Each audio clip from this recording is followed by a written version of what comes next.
Olá pessoal, tudo bem? Sejam todos bem-vindos a mais um episódio do Entre Aspas. A citação que eu vou analisar hoje é de ninguém mais, ninguém menos que Aristóteles, o grande filósofo grego, e está numa de suas obras que mais foi, digamos assim, distorcida por um conjunto de filósofos de uma outra época.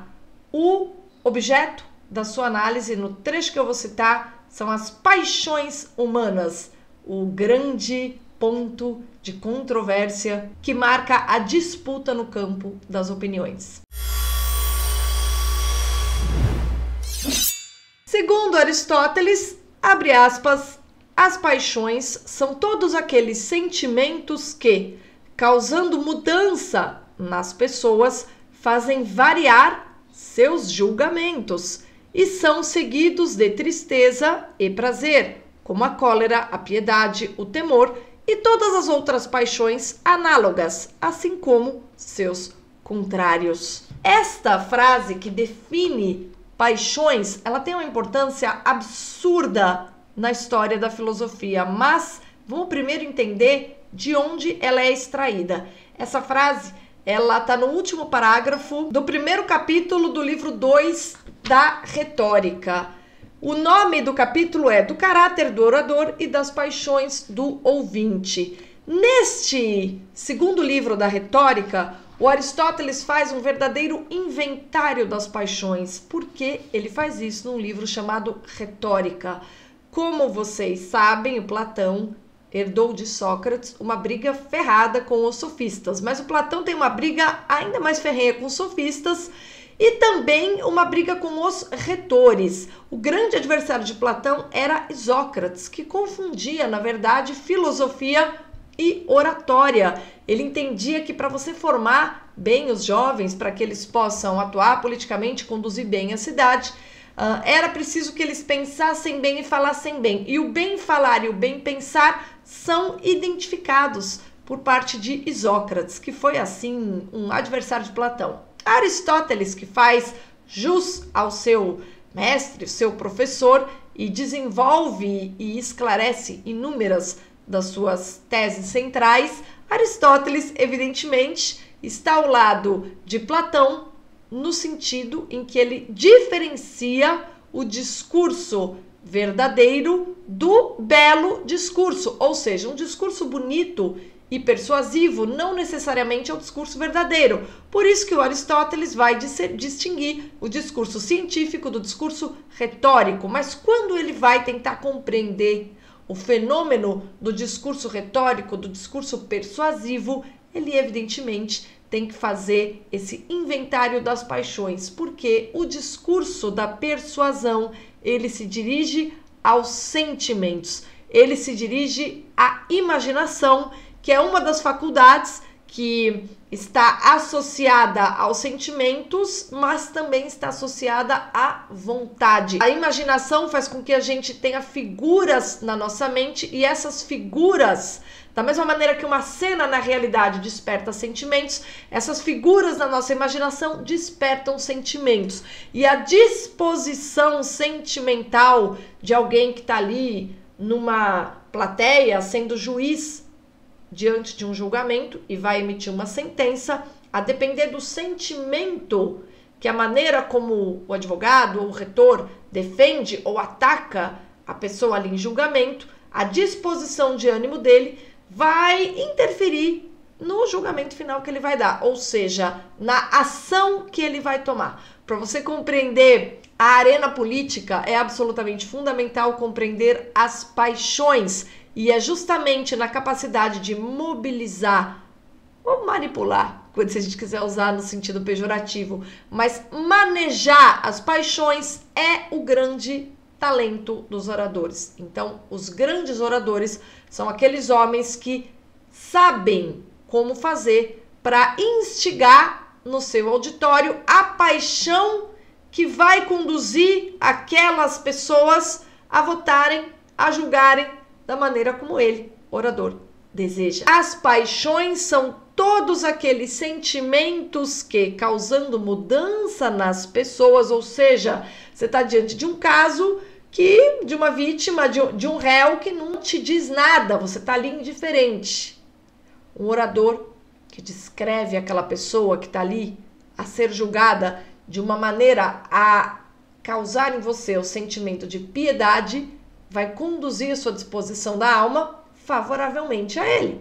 Já um orador que altera o seu estado de espírito para a raiva, vai te dispor negativamente com relação à mesma figura que está ali sendo julgada. Porque as paixões são todos aqueles sentimentos que, causando mudança nas pessoas, fazem variar seus julgamentos.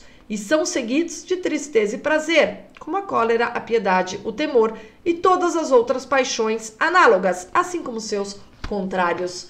Para Aristóteles, para você compreender o fenômeno da oratória, o fenômeno da habilidade verbal aplicado à cena da disputa de poder, do julgamento, dos tribunais, é preciso que você explique direitinho o que é a arte retórica. Visto que a retórica tem como fim um julgamento, é necessário não só atentar para o discurso, ou seja, se ele é verdadeiro ou falso, a fim de que ele seja demonstrativo e digno de fé, mas também pôr-se a si próprio e ao juiz em certas disposições. De fato, importa muito para a persuasão, sobretudo nas deliberações, e depois nos processos, que o orador se mostre sob certa aparência e faça supor que se acha em determinadas disposições a respeito dos ouvintes, e além disso,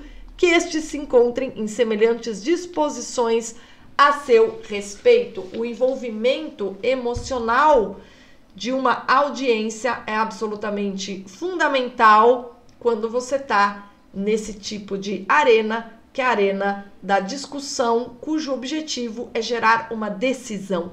Essa ideia de que no discurso persuasivo é os sentimentos que você fala, tem ali como fonte principal Aristóteles. Lembrando que esse livrinho, a Retórica, em especial o segundo livro da Retórica, os primeiros capítulos, que vocês encontram nessa edição aqui da Martins Fontes, muito bem traduzido, organizado, em versão bilíngue para os apaixonados por línguas.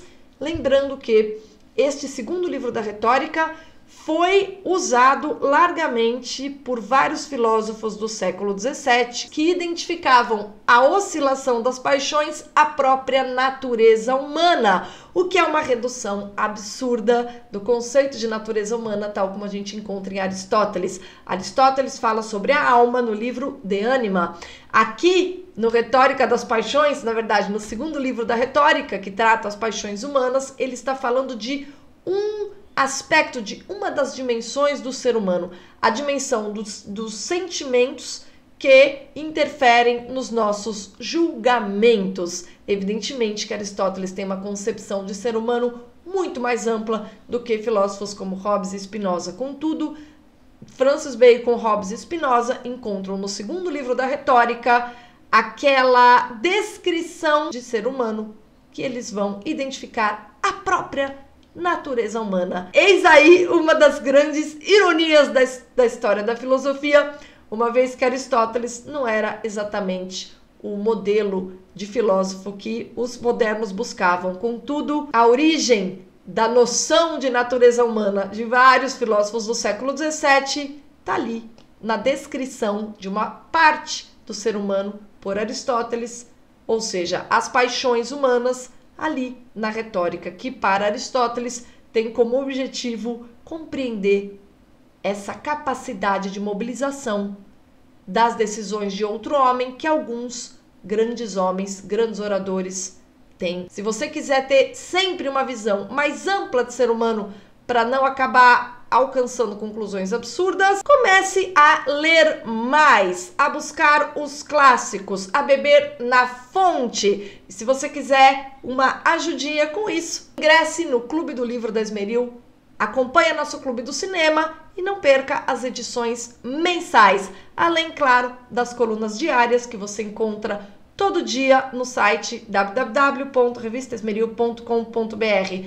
Leia mais, lê não dói, aprenda a fazer análise profunda. Se você, por exemplo, conhecesse esse detalhe de Aristóteles, você não ficaria tão chocado assim com o fato de que em política o que importa é sentimento e as pessoas muitas vezes, ou quase sempre, perdem o controle quando elas se sentem afeiçoadas demais a uma pessoa e você diz, de repente, que ela não é tudo isso. De um lado ou de outro, os sentimentos têm uma influência absurda no campo das opiniões, no campo do debate político, no campo da disputa de poder. É por essa razão, por exemplo, que nós aqui no Brasil, que não diferenciamos o discurso científico do discurso retórico, às vezes nos chocamos com o fato de tantos jornalistas serem não muito mais do que um braço oratório daqueles que eles amam e querem defender, custe o que custar, ainda que seja preciso eles dizerem os maiores absurdos